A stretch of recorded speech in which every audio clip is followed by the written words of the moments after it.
विलंबित राति भयावह अग्निकांडरे जलिगला 4टी परिवारर 6 बखरा घर। लक्षाधिक टंकार संपत्ति नष्ट। एमिति घटना घटी भद्रक जिलार चांदबाली ब्लॉक अंतर्गत तोटापड़ा पंचायतर कोलियाड़िया ग्राम साहुसाही रे गतकाली विलंबित रात्रि रे परिवार लोके समस्ते शोइथिबा अवस्था अग्निकांड घटिथिला। निहार प्रकोप एते थिला जे केही घरु बाहरी पारि नथिले। घर भितरे चित्कार शुणी ग्रामवासी माने पहुंची परिवार लोकों को बाहर करथिले, मात्र घरर समस्त जिनिस नियारे आरे पोड़ी पाउंस हो जाइछि। पिलांको पाठपढ़ा बहीठारू आरंभ करी बैंक पासबुक, जमी पट्टा, कंसा बासन, धान चाउल, मोटरसाइकल आदि पोड़ी पाउंस हो जाइछि।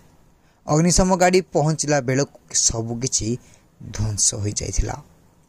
क्षतिग्रस्त परिवार को तुरंत सरकार साहाय्य जोगाई देबाकू ग्रामवासी माने दाबी करिसथि। घर रातिर शोन अचानक घर लगी जानी पारे जिनस पत्र किसी काढ़ी पारे सब पुड़ी ध्वंस हो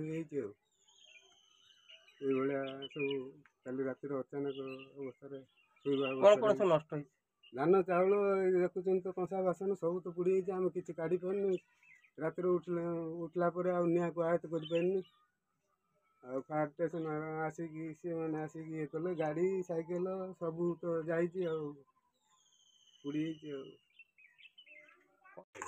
कौन केमी आप घर लगे सुई तो किसी जानी पार्लुनि पूरा लगे एमती जीवन क्या बाहरी खाली घर पलि आस काढ़ी पारनी छुआ बही पाखर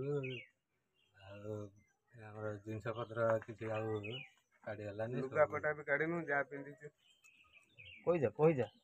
जहाँ सब जिनस रहीगला किसी काढ़ी पार्नुनि बैंक बही खाता सब रहीगला सब तो चलीगला किसी तो ना खाली घर बाहर आम पड़े